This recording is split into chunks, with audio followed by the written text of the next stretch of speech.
In the dark shadows, in the white cold, fearlessly we search for knowledge new and old. We drink the strong spirits and read the ancient tomes. The order of the Abracast. We are the brave and the bold. The Abracast. Occult, history, conspiracy, and violence.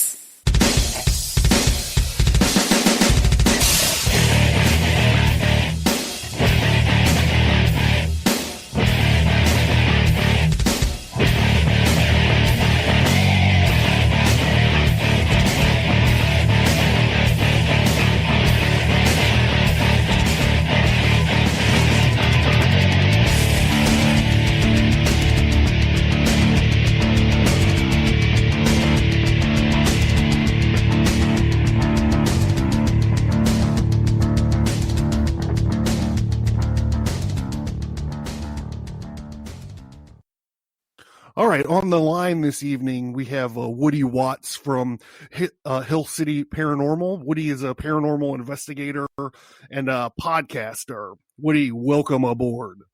Thank you for having me, man. I appreciate it. Yeah, so I've been getting into. I found your podcast on Instagram as I'm wont to do these days, Yeah. and I kind of dove in and So it took me a little while to figure your show out. So I was hoping that you could kind of explain it. That's completely normal. And I got to be honest, this podcast, the Hill City Paranormal one, it is like my personality. All right, I am all over the board, and because I've done some other like true crime podcasts, but this one, I really wanted I wanted to have a certain feel. So I wanted it to have a blend of interviews because I love talking to people, love talking to other investigators or, other people that have had experiences. But I also like the old school Twilight Zone, Tales from the Crypt, stuff. I love those stories that are written and not necessarily based in truth. And then I had set up this number for an event we had that just kind of took off where people would call and leave their spooky stories, and they didn't have to worry about a person picking up or answering. They could leave it anonymously, just in the middle of the night if they felt inspired. So yeah, the podcast, I kind of dumped all three of those things in there with like a retro vibe because I am all about Haunted Mansion and some Twilight Zone and Addams Family. So yes, if you listen to this podcast, that is pretty much me. That's my personality. It reminded me, so I'm a comic book guy, right? So it reminded me of like the Tales from the Crypt or those old EC comics, Absolutely. That really comes through with your promo that we've been playing on the show here and there. So thank you.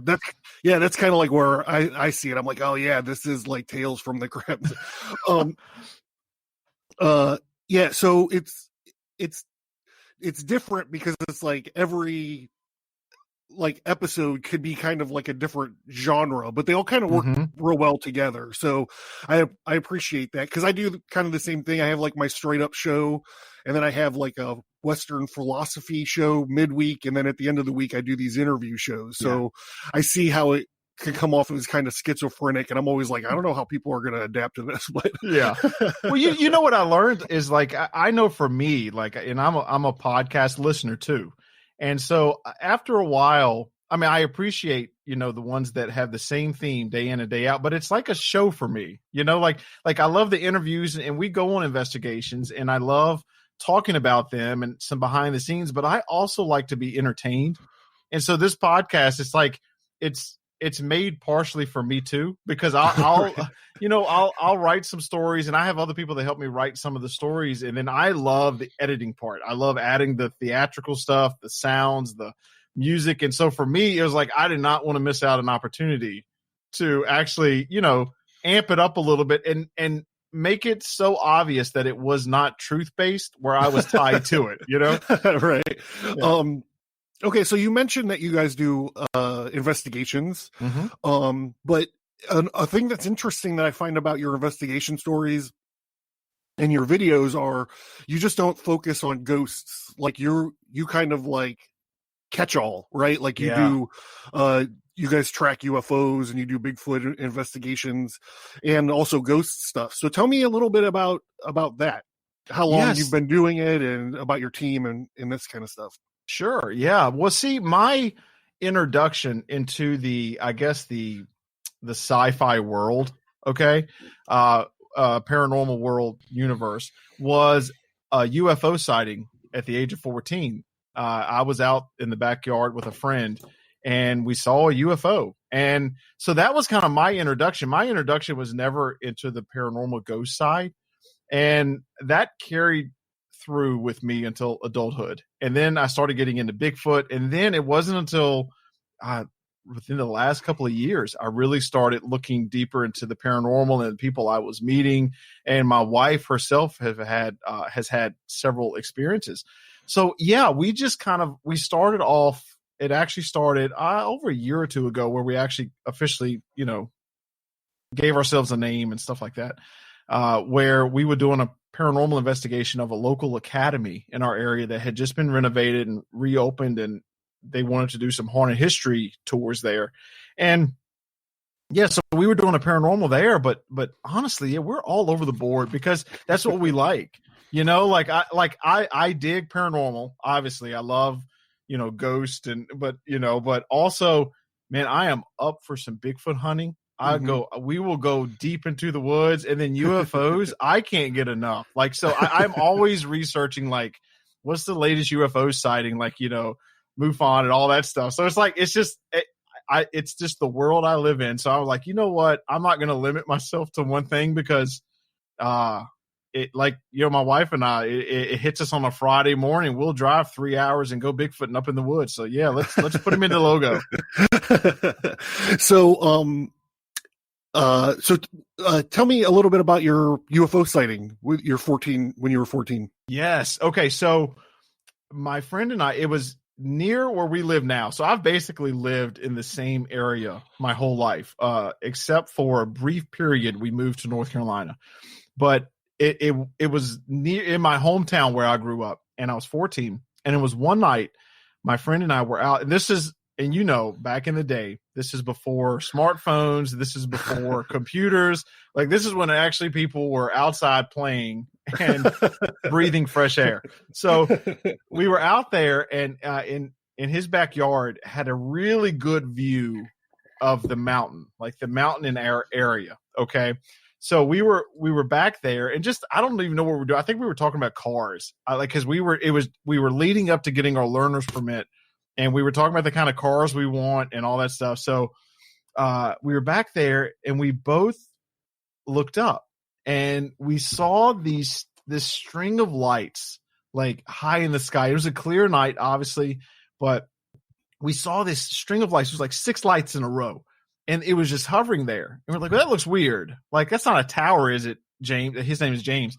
And he was like, no, the tower's over there. We saw the tower blinking. So we're like, well, what? It's hovering. And then it started to sway like a clock. It kept going back and forth. And we're like, what? That doesn't look at all normal. And I think we were both sort of in shock at first.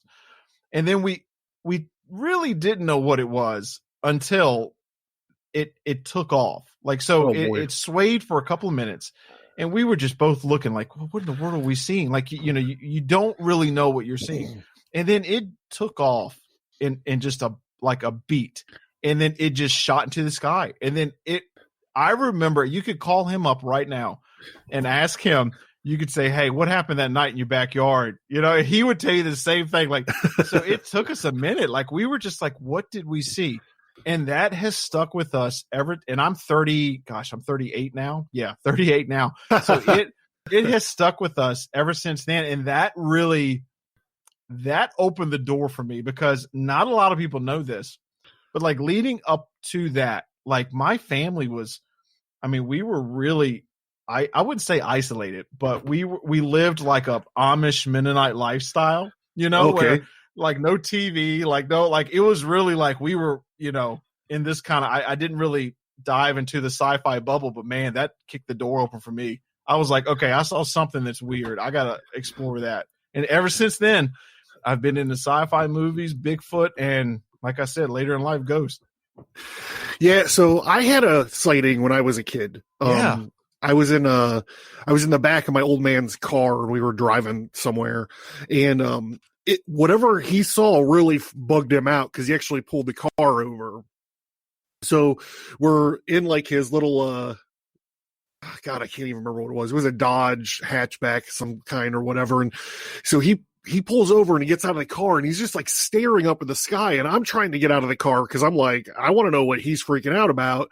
And also, like, I was addicted to In Search Of. Yes. So I'm like, if there's a UFO up there, like, I want to see it. And he wouldn't let me out of the car. So I get the impression that there's some lights or whatever. But what I did see is we sat there probably for like 15 minutes, just looking at it.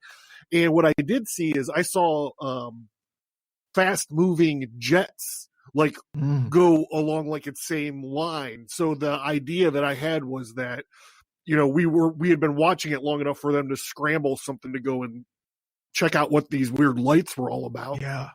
Yeah. So, you know, you always get like that little, the hair on the back of your neck stands up when you, like when you think about that stuff. I mean, you know, it does.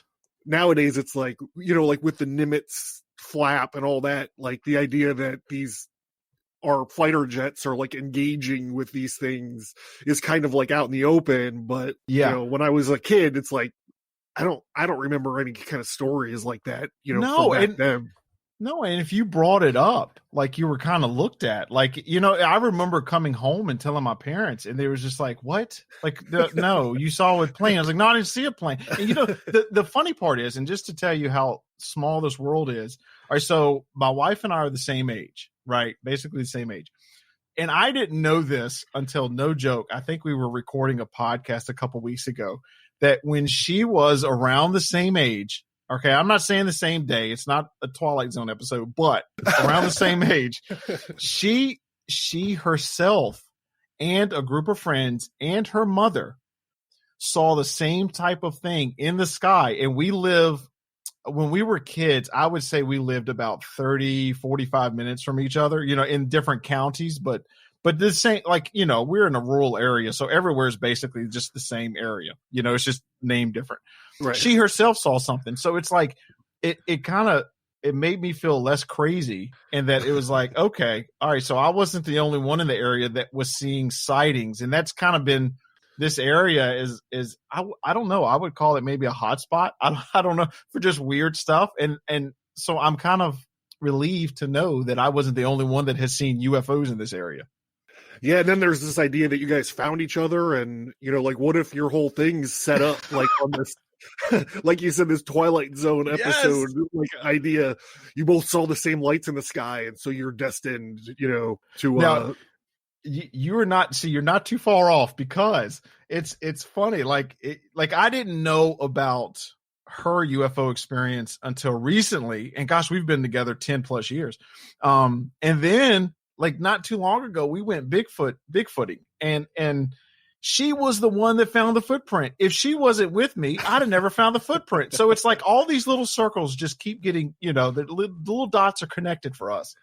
Yeah, and it's interesting because I've heard you talk about your relationship on your podcast before, and you're like, you were drawn towards the UFO Bigfoot side, and she's drawn towards, like, she's had like haunting stories or experiences.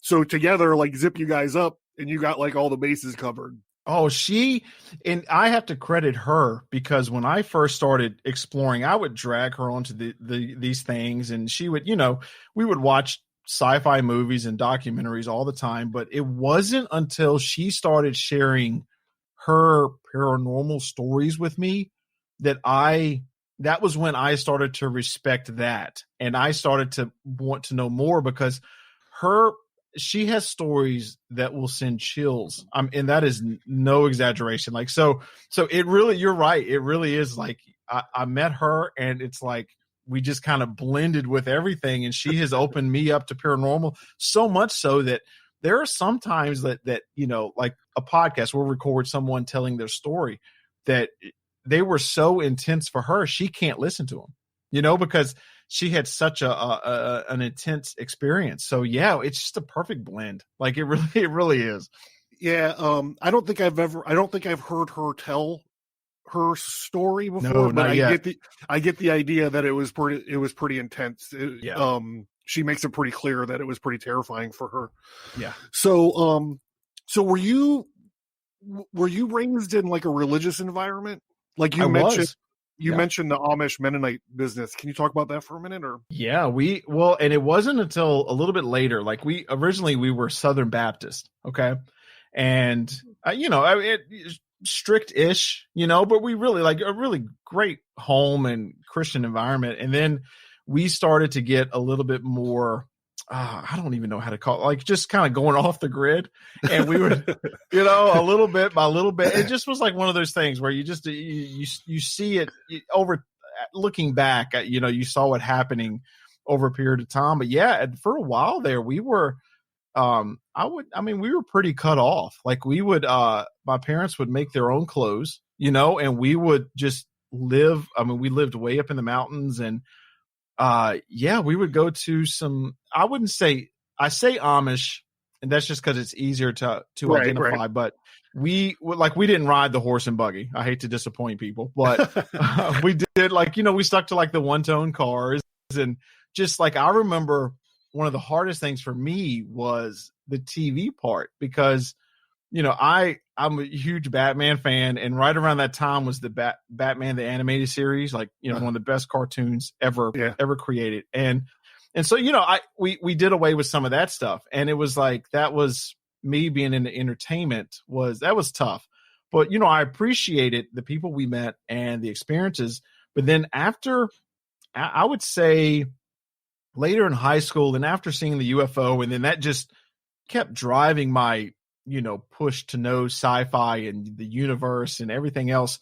I would say that I wouldn't say the values of that left. I would say just the lifestyle, because I started to go not in any other rebellion way other than I got a camera, I got a TV, I got, and it's funny now looking back that my career in business is actually video production, and I make TV commercials and do paranormal stuff. And so looking back as a kid, like this was the kid that didn't have a TV and didn't watch. It was just, it's funny how the, just time changes. But yeah, it was a good time. And it was good food too, man. Those Amish people, they know how to cook. Yeah, it's funny. I start the interviews out with that question because it's always interesting to see how far away or how close they are. Like in your case, it's super interesting because I know that you did like the commercial production and stuff. And so when you start telling me like when you were growing up, you didn't have a TV, I was like, oh man, here we go. Like, right. It sounds like we're going to dig deep with Woody here today. And, it's so many layers. Yeah. So was your wife raised in a religious environment? I wouldn't say. I would say for our area, it was typical. And I wouldn't say it was anti-religion. It was just, I think when, especially our area, every Sunday you go to church, every Easter you dress up. Like it's a thing, and I know ours is a special circumstance because this area is not typically known for, that you would have different areas of the state where communities would form with people that were like that. And we just didn't live in that typical community. So we would have to drive, a few hours to go hang out with people that were like us, I guess. I don't know. But it's also funny that it's just over time, again, like I never really lost the values. It's just, I just loved technology and entertaining and movies and then I learned how to appreciate and I guess separate the entertainment, than I did as a kid. So, but I would say Laura, I wouldn't say it was, she went to church every now and again. I would say she knows God and knew God, but I wouldn't, no Amish or Mennonite in her backstory. I don't believe. So do you think that that sort of I don't want to say intense, but I mean, you were like deep in there. Do you think that kind of experience or that background helped you do the paranormal work that you do today? Oh, absolutely. I would say too, it's really, looking at the time, you don't think, I didn't think too much of it. Like, I'm not in a bad way. I just didn't give it any thought. This was our life. This is my family. I love my family. We're following God. Everything's great. You look back and like, I mean, some of the churches we would go to and some of the places, like, yeah, they were intense. And I think that now, one, it gives me something of faith to rely on. Like I have that rock for me. I have that faith. And two, like I'm I'm open-minded and I'm also logical, but I also believe in God and a higher power. So yeah, I don't know. It just kind of, I would say it absolutely helped me now, but it also, it helps to know. It helps to know a lot of what's out there and what other people believe. And then, how for that period we witnessed some of the families and how strict their beliefs are. And then we would witness some of our own families. They were the complete opposite. So yeah, just a wide range of interactions have led me. I don't know. I kind of like the path I'm on right now. Like I don't dislike it. So when you were going over your UFO sighting, mm-hmm. When I was in the Army, I spent a couple years at Fort Lewis, Washington, and literally out of my window, I could see Mount Rainier. And I would look at it all the time and I'd be like, that's where it all started. That's it. Like, that's where Kenneth Arnold's, seen the boomerangs and all this. And, like people like, cause I've been weird for a long time. So like I would talk to like, kind of like my normie Army buddies. And I'd be like, you see that mountain right there? Like, that's where this whole UFO thing got started. That's where it is. That's the birth of UFOs right there, friend. Yeah. Yep. It's good stuff. Yeah. So, let's talk a little bit about, some investigations. So, sure. I know that like everybody kind of has their own like process or their own method. So I'm kind of wondering like how you guys do that. Like, well, first of all, how many folks are on your team? Well, we have, I would say, 3 concrete team members, but I will also add that it's a, I wouldn't say a rotating door, but we really open it up. And that kind of started again last year where we did these haunted history tours at our local academy where it was the 3 of us doing it, but then we quickly made relationships and met people that, had just so many experiences. And that's honestly, that's my favorite part. I loved after each tour, people coming up and sharing their experiences. And again, like, I mean, you've got people, I mean, different religions, backgrounds, everything. And just, it was a common, like, okay, so you've had this experience. I've had this experience. So I would say, I mean, if somebody wants to go, by all means, we steer away from the super intense things just because I have a respect for those. And then we have a team that I call for some of those. If they come up, then I wouldn't say hand it off, but yes, I have a team that deals with the really super intense stuff. But yeah, I mean, I would say the core is at least 3 or 4 of us that have name tags. Okay, so do you do like a lot of historical research before you interject yourself into these situations? That's our thing, because here in Lynchburg, I mean, it's a historic town. Every street has 5 historic landmarkers on it. So it's like we try to educate ourselves before going anywhere around here, especially because I mean we've got places here that, oh my gosh, I mean this was during the Civil War. We've got hospitals, we've got in our academy the same thing. So yeah, we do our research, and I think that's actually one of our favorite parts is learning about what happened at that place, and then maybe that could explain some of the energy there, or it could kind of like debunk people's feelings, because again, with some of the investigations we've done, we've gone into it with some information, and then came out with a feeling, and then come to find out that the information that we had before wasn't exactly right, and learned something new that was more in line with the feeling. So it's important to know what you're walking into, and especially in a historic town. It's like, oh, every piece of rock has a history to it. You know? Yeah.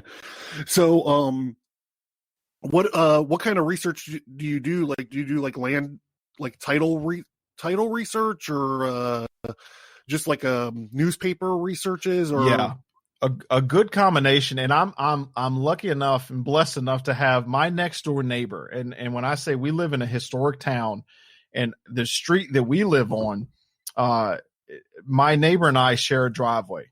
Okay.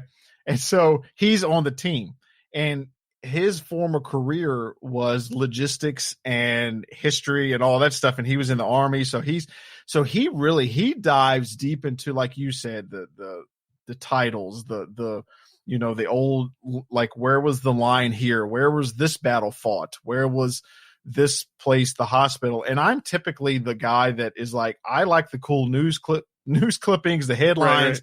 And I'm looking like, all right, what's the urban legend here? And then Jeremy, he's the one that will like, okay, well, he's the skeptic, right? And so he comes in at it. Well, then listen, the hospital was actually 2 doors down. So you're looking at this, so it really does even out. Yeah, it's good that you invite a skeptic along. It actually sounds like he's an integral part of your team. Yes, because I imagine that helps kind of ground you while you're going through these things. Oh, I'll walk into a place and I'm already there. Like, I'm level, I'm like next level. Like, and then Jeremy, it's so funny because like he is completely logical and then he'll bring it down, and so it's good. And my wife too. My wife is really good. She's on the team, and she's really good with just being like, okay, hold on. Let's take, so I can go there because my mind again is like, being a movie guy and entertainment and camera. I'm like, okay, I see it, but yeah, I think it's important. I think it's important for any team to have a few skeptics on there so that they can kind of, it may be a door closing, it may be another door causing a wind, to close another door. And I think that's important to always have. Yeah. Like, Fox Mulder would say something like it keeps you honest or something, Absolutely. So I know that you're a tech dude. So I was wondering if you can kind of talk about some of the technology that you use. I mean, I imagine it's different if you're going Sasquatch hunting to like if you're going ghost, like if you're doing a ghost investigation. You'd be surprised. Yeah, I think, well, and again, like I am, it's a funny coincidence because again, I own a video business. So I have a backlog of cameras. So for me, it's really just everything's super convenient, and it's great for expensing taxes, honestly. But I would say the equipment wise for especially Bigfooting, I found that one, a really good camera with really long battery life is super important, because one of the things that again, and I understand why this happens, but it's also, every picture's grainy, every picture's blurry, everything just never works. And I understand the circumstances with that, but I try to at least have a reason to capture good footage if we found something.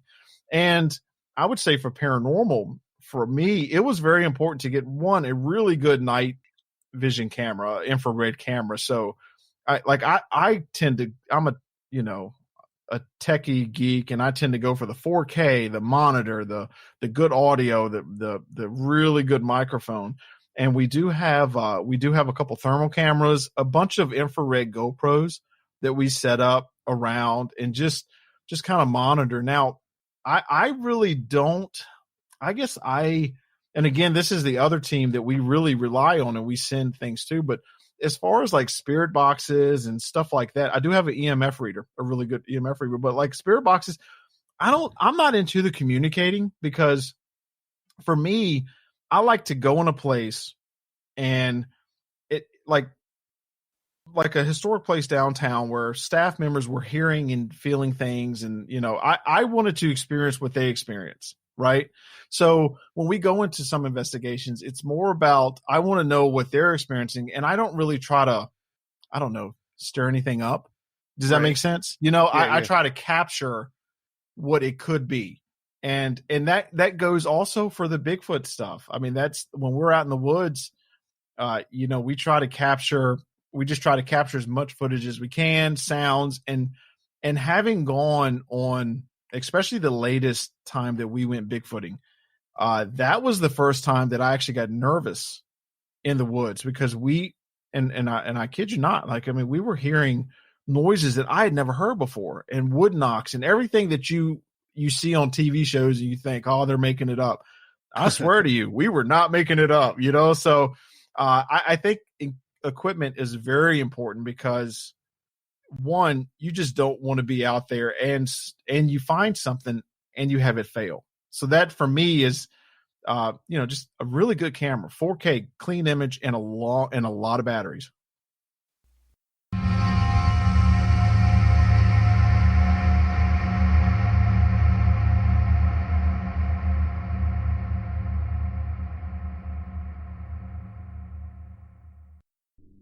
Well, hello, kitties. Are you looking for a frightfully spooky podcast? The crew from Hill City Paranormal has a treat for you then. Listen to calls from our haunted hotline, interviews, and behind-the-scenes commentary from our investigations, and even some fictional stories that are guaranteed to send chills up your spine. Subscribe to Hill City Paranormal wherever you listen to your podcasts. And you've been warned.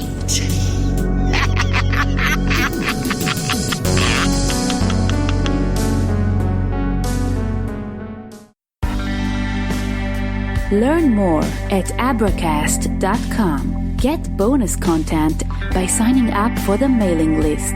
Get all that plus many exclusive episodes by supporting the show at patreon.com or subscribestar.com.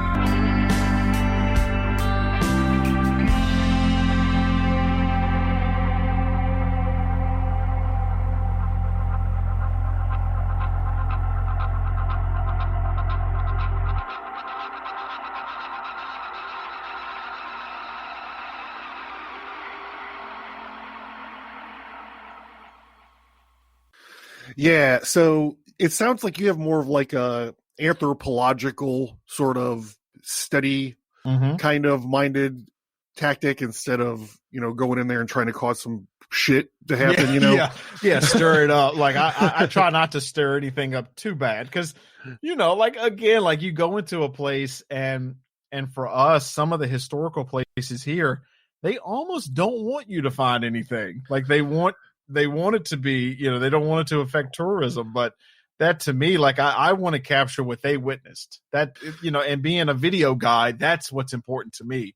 But, you know, if somebody, like, we've gone with other teams. There's a great local team here where they have the grid, they have the spirit boxes, and watching them operate, they're really good at that method. And I enjoyed going on a hunt with them. But for me, I'm just not. Yeah, I'm not prepared for that. Yeah, the spirit boxes are, I think it's very weird to watch happen. Yes. And I'm always like, I want to try that. So one of the things that I've been thinking about is, so I don't know how long ago it was, a year or two ago or whatever, I got into doing the lesser key of Solomon, and then the greater key of Solomon, and then the Testament of Solomon, which are all like these grimoires about Solomonic magic or Goetia.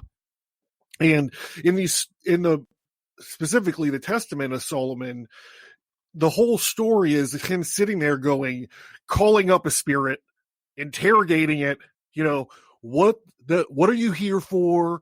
What don't you like? What angel torments you? And then, like, he would enslave the spirit, or like bind it to something, or like let it go, or give it some kind of mission to go do.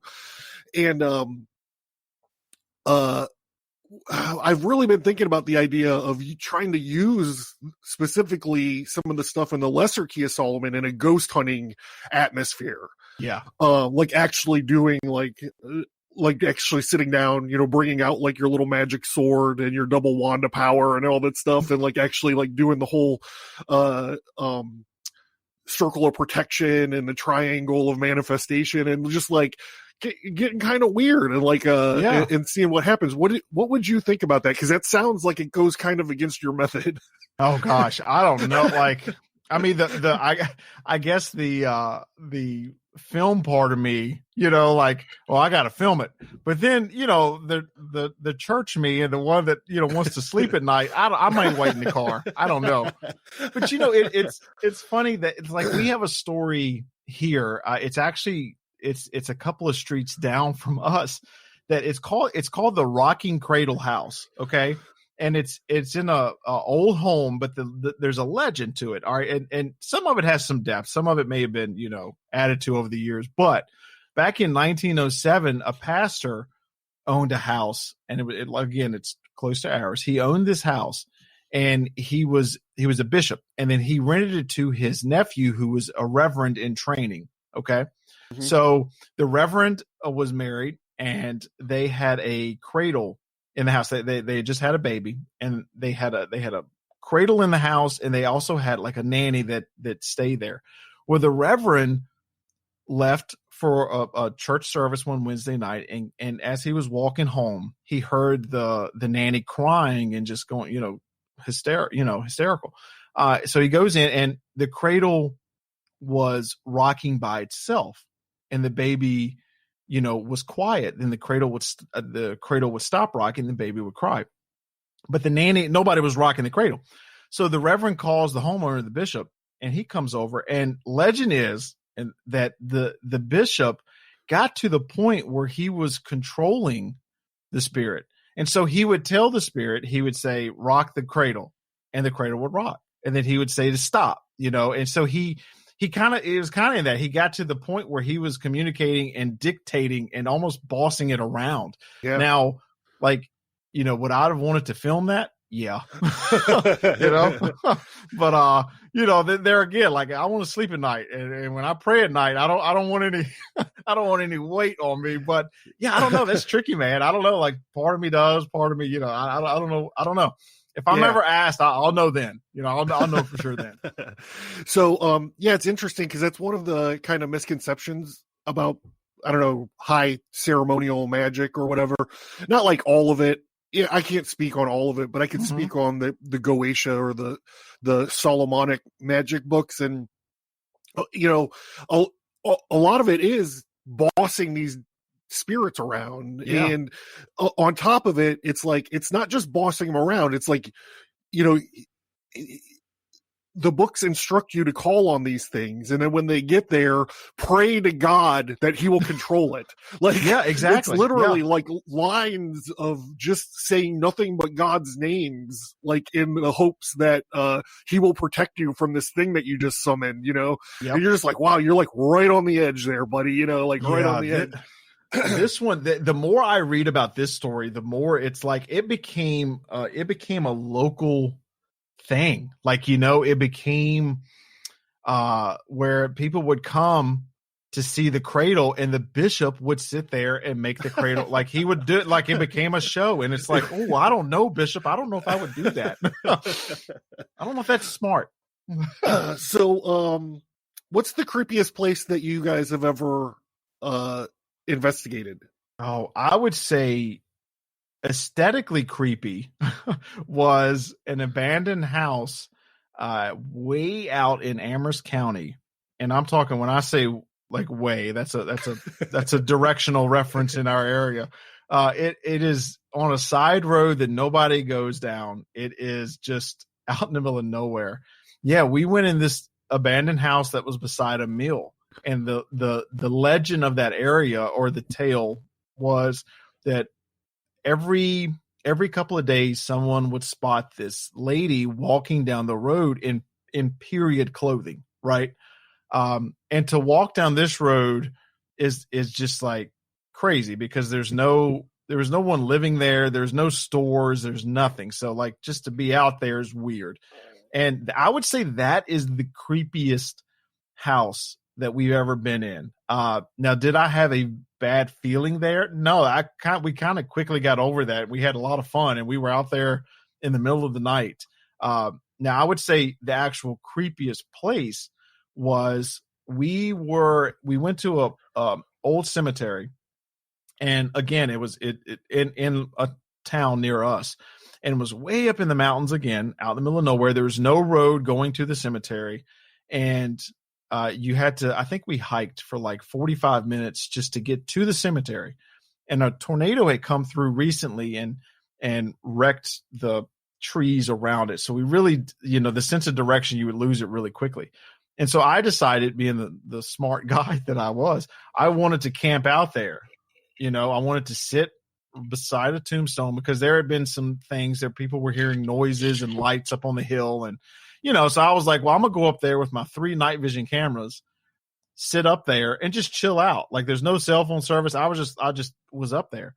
And I would say, I don't know, about an hour in, my stomach dropped because I'd never been in a place that dark before, cause like if there's no street lights or homes or anything around, and you have the right night with no moonlight, it is crazy dark.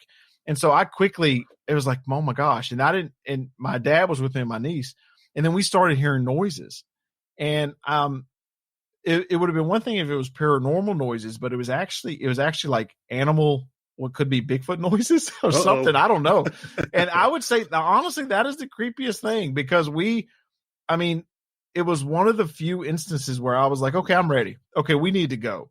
Okay, we might be in danger. And so we got up, and then honestly, after about, I would say another 30 minutes, we got lost because the tornado had wrecked our sense of, the trees were down that weren't down months ago. It changed the landscape. Oh, it changed everything. So we didn't, we just didn't know where we were going. And there was a lake down the hill and that was messing up my night vision because, on an infrared camera, you hit water and it's black, Right. So, I would, at 4 hours later, okay, hiking in the woods, and this is like pitch black.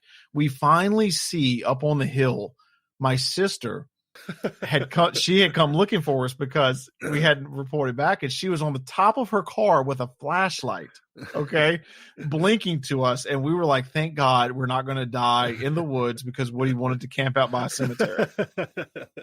So I would say, yeah, creepy, that one. But creepier in a different way. Yeah.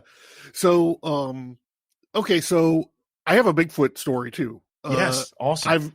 I rarely tell it. I think I might have told it on one like Patreon episode like a while back, but I think it would be interesting enough to tell here. The reason I don't talk about it is because I was really young, and I had a real troubled childhood. And listeners of the show will know that sometimes I look at these occult things or these paranormal things as like a sign of or like a psychology at work. So yeah. I kind of look at my young self as like an unreliable narrator in this case with this specific story. But I was at my grandparents' house, and at the end of their street, they had like just a tract of woods that just went off like forever. Nowadays, when you look at like Google Earth or Google Maps of the area, it's all been like built up and there's like factories and stuff back there. But it used to just be like endless woods, to my brain. And I would ride my BMX down there, and it had like little trails and like little jumps and all this stuff for your little dirt bikes and whatnot. And, I remember being there and like getting like this real sense of dread in the woods. And then like a tree fell like behind me. And I remember, I guess I remembered that I smelled like this rancid kind of smell. And I seen like a Bigfoot like wrestling this tree down, like trying to push this tree over. Yeah. And I remember just tear-assing, like getting the fuck out of there, Yeah. And, and when I think about it nowadays, I'm like, I don't know, like I swore by it, then, but like I'm a child of like multiple divorces and who knows what the hell was going on in my brain at the time.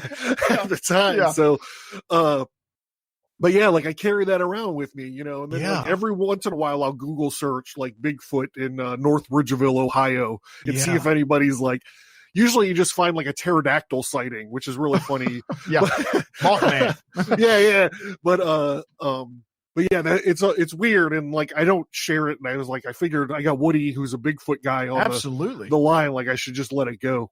Man, that's all right. So your story that's I mean, not odd, but that is actually a lot like our most recent one, where we were in the state park and we came upon a bunch of branches that had been broken off or snapped, and the only way to explain it is like two gigantic hands basically twisting a tree at the same height. It was like 50 to 100. But the part that's like your story was that same feeling of like there was just like this heavy feeling there, and it was just like I don't know what's going on. Like it was just a weird. It was like a bubble. I don't know. And same thing, smelt something that smelled just horrible. It was just like horrible. And then you start hearing some noises and it's like, what's happening to me? Like, is this like, am I seeing Bigfoot or am I dying? I don't know what's going on. Yeah. And it was like a weird situation. Yeah. And I don't really have a ghost story. I thought that I saw a ghost one time. So, here in Pittsburgh, we had one of those old state-run mental hospitals just down 65. I don't know, maybe like a couple miles away from where I currently live. And it was abandoned, and like you could get up in there to go like exploring. Yeah.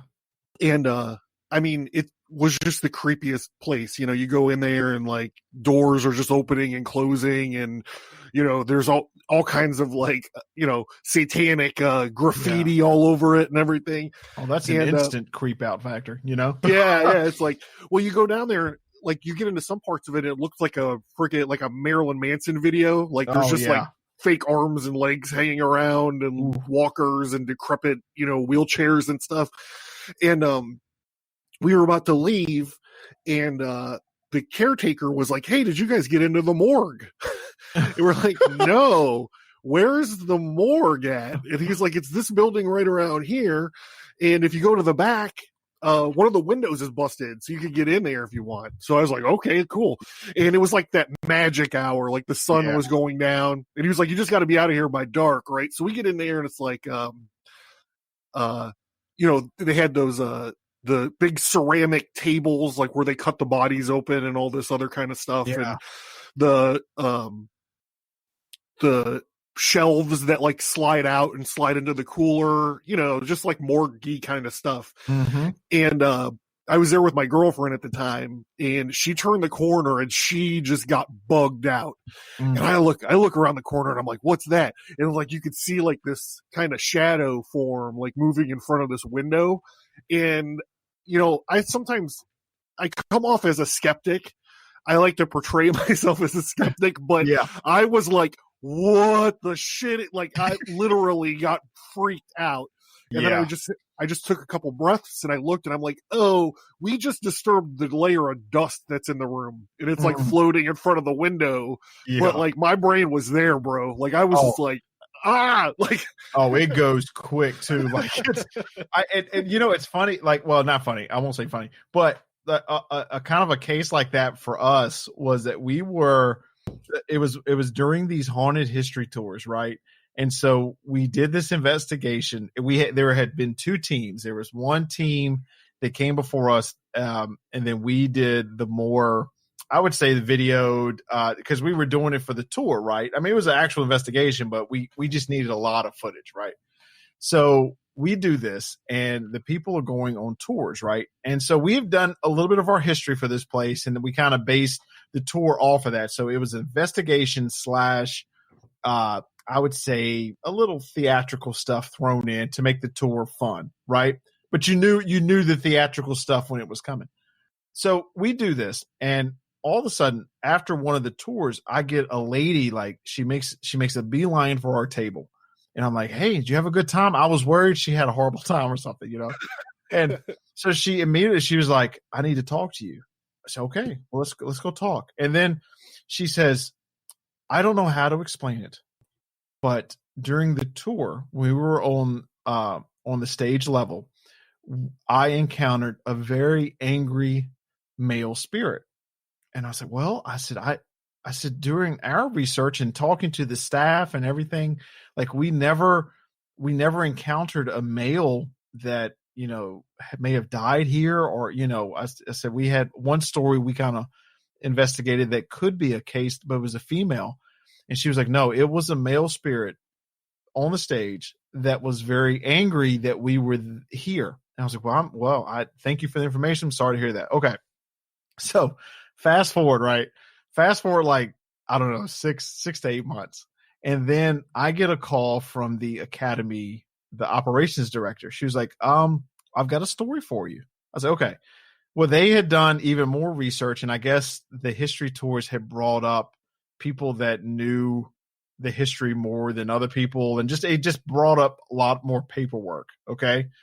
Well, she says,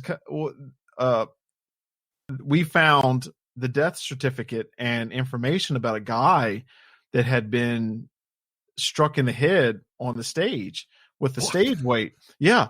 And his skull was fractured, and he ended up, all right, so that didn't kill him. What killed him was the infection that set in after the fact and took him like 2 weeks to die. And he was God. He was like this 25-year-old, stagehand. And I'm like, and so when she's telling me, she has no idea about the experience that one of the ladies had told me. And so I'm getting chills. I'm like, oh my gosh, we're going to have to reinvestigate this place, because I mean, that was one of those instances where it was like that. Like now it makes me like, oh boy, maybe that I remember having some feelings while we were investigating, but it wasn't as heavy as this lady had, you know. But now knowing that information, now I don't know. Like, I think when I go back, I'm going to be at that level, man. I'm going to be there, you know, like everything I see is going to be, that's a stage weight. That's a guy. He has a hole in his head. I know it.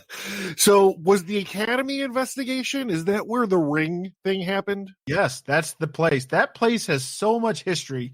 It is unbelievable. And it was one of those things where when we were asked to do it, it was like, us? Really? Thank you. Like, it was like, because that building had burned down in 1911, and then they rebuilt it. And then, I don't know, later in the late, I don't know, 80s, 90s, whatever, it just kind of, you know, died and was abandoned. And then they redid it like 2 years ago. And that has history, the historic theater. But not only that, the buildings beside it, they were actually used as Civil War hospitals.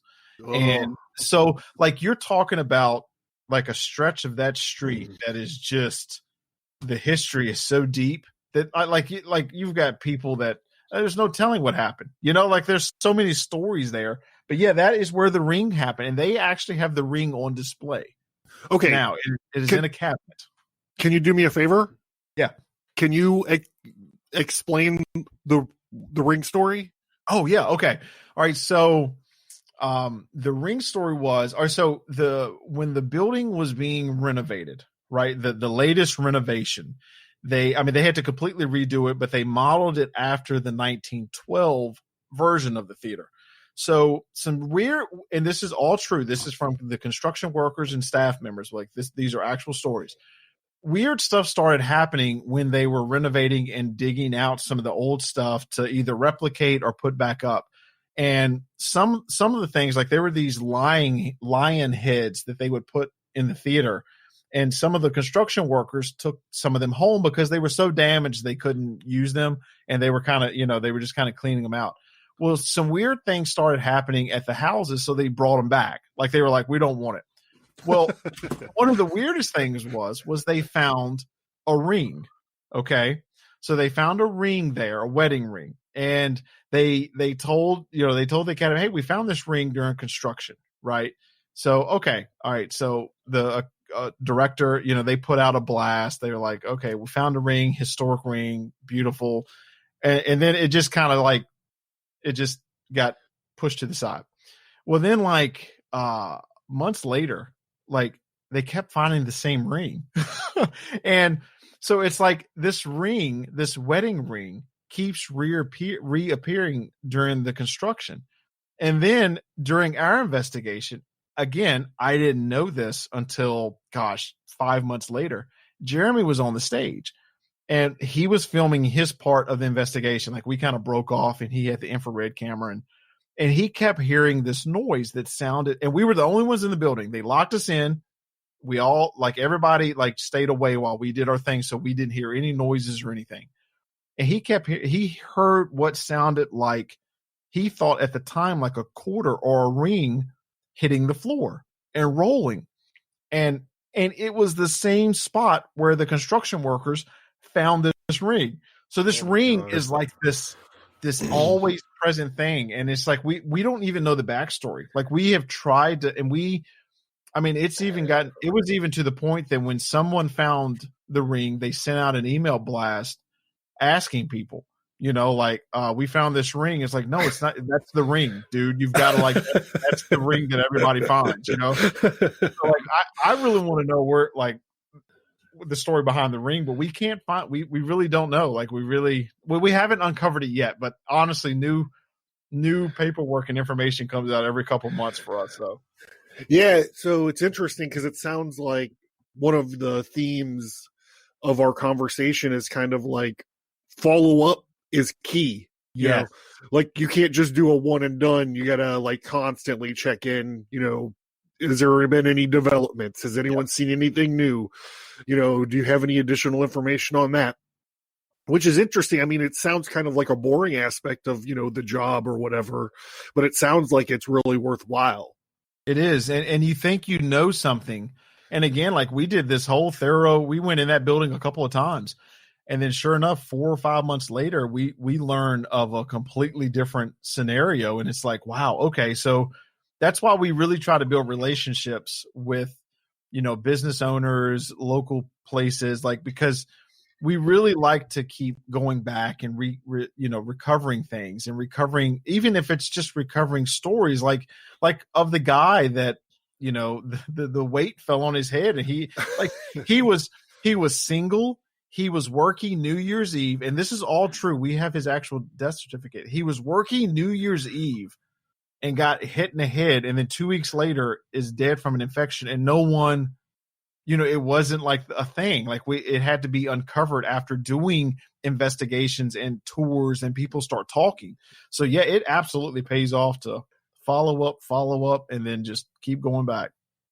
Yeah, it's like the more times you're there with people, or the more times you present your information to people, it kind of loosens it up.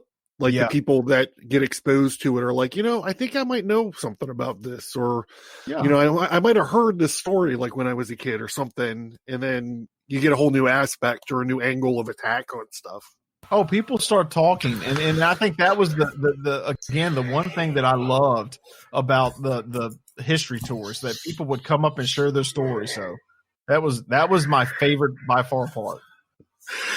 Cool. Well, hey man, thank you so much for your time. I've really generally had a great time, and I love hearing about all this weird stuff and your method and everything. I was wondering if you could go ahead and plug your website and your videos and where people might be able to reach out to you. Sure thing. And thank you for having me on. Yeah, we everything is basically posted on our website at hillcityparanormal.com. You can find our videos, the link to our YouTube page, and the podcast, of course, is Hill City Paranormal. And again, you can find everything at the website. We even have some good merch on there, so we love the support. And yeah, Instagram, Hill City Paranormal too. That is where we are meeting a lot of fantastic people like yourself. So it's just a great community. Yeah, man. So do you have any other, I don't know, stories you want to share before we check out? Or I've got one that we're going to work on.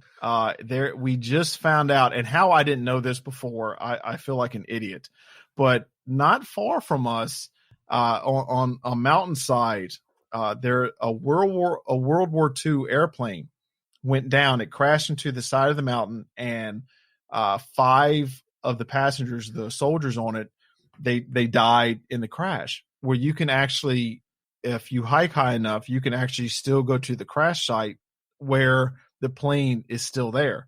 And there has been several sightings, reports, and just some weird things happening on that mountain. And this is on the other end where we typically investigate. So that is on our list to go up there and possibly do another night camp and with some cameras and everything. But yeah, I'm looking forward to that one because you can actually walk around the wreckage.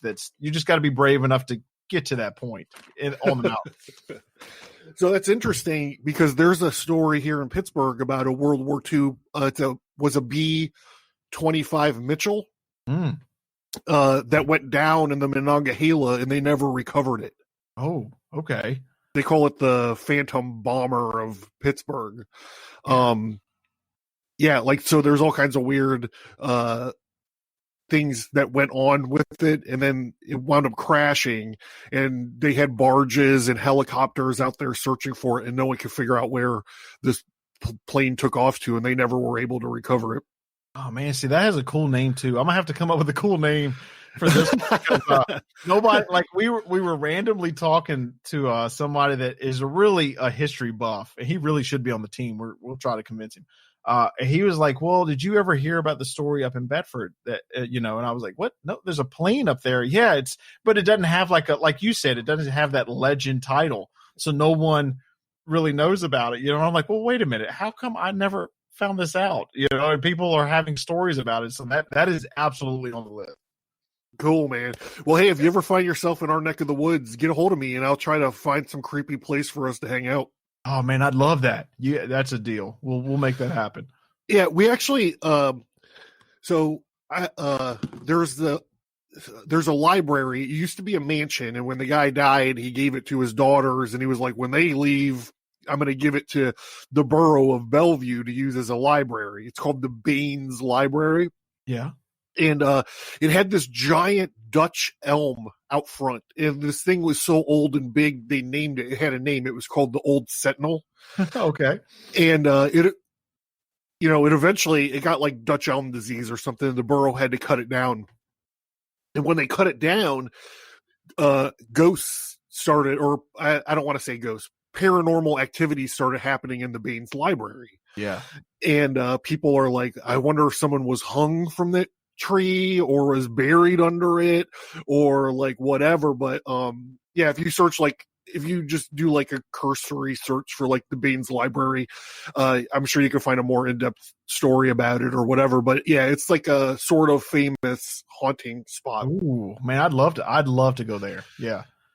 Yeah, I actually talked to them, so I'm a book geek. So, of course, I'm at the library all the time. I talk to them, and they're like, yeah, they get so many people that request to do paranormal studies there. They're like, yeah, if you just pay one of our people to hang out with you, it's like $30 a night, and you can do whatever you want in the library. So, like, I don't know. That's pretty reasonable price, I think. That's actually pretty good. Like, I would probably take them up on that because there are some places around here that, like, they get expensive now because they know that, people will pay it. So, yeah, that $30 is well worth it.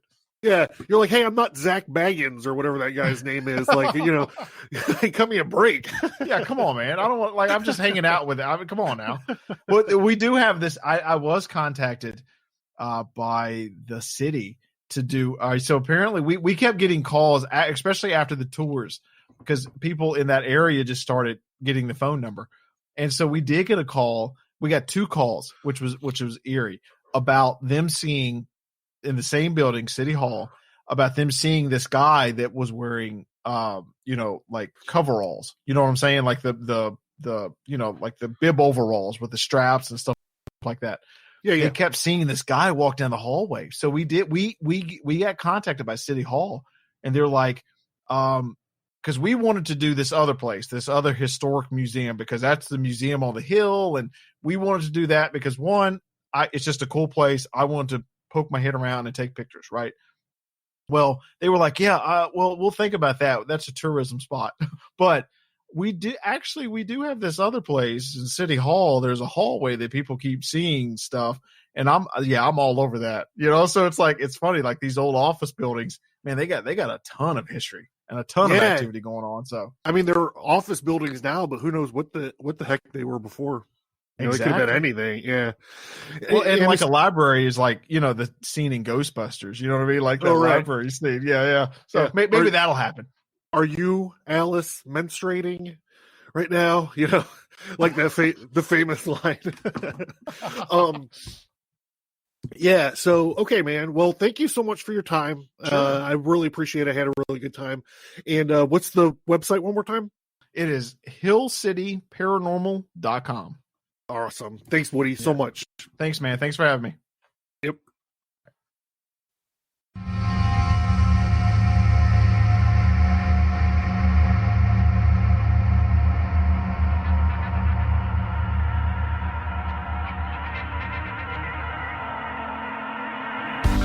Thank you for listening to this episode.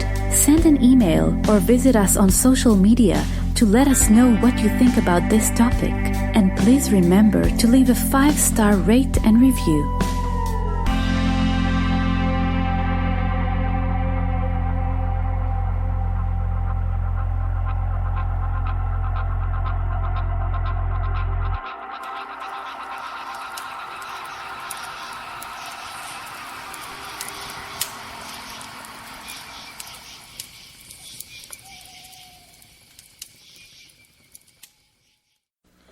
Hey, did you learn something? Did you laugh? Supporting me is a way for you to be a part of the Abercast and ensure its growth and sustainability. It also means I can create a normal schedule for shows and bonus shows, as well as the exclusive Fellowcraft episodes. By supporting the show, you are not only a listener, but you are a part of the show. You supporting the show gives me a way to offer fun rewards as a thank you for showing your appreciation and support for our projects. Do you have an idea for a reward that you don't see? Let me know. My supporters are my partners. I currently pay for you to listen to the Abercast. Not only do I pay the hosting bills out of my own pocket, I volunteer my time and talent to each and every episode of the Abercast. The price of books, the time and resources of reading and researching, the massive amounts of gin and tonic needed, the equipment it takes to record the shows, the time and resources it takes to create the bonus material, and the cost to maintain the internet presence. Is it worth your support? I don't know. I'm proud of the Abercast, and I feel like I'm improving all the time. In addition to creating the show that you dig and that you are excited about, I also have a full-time commitment and other obligations. So why financial support? All of the supporters help me focus my time on the quality and development of the podcast. And what if you can't afford, $1 or $3 or $10 or whatever a month? Believe me, I get that. There are many degrees of support, but if you can't support the show financially, please consider leaving a 5-star rate and review on your preferred podcast app. And don't forget that you could sign into the mailing list and still unlock a lot of bonus content. Thank you. I cannot put into words how much it means to me that you listen to the show each time I post a new episode. Your feedback, support, and love of the stories that we talk about here is what keeps me going.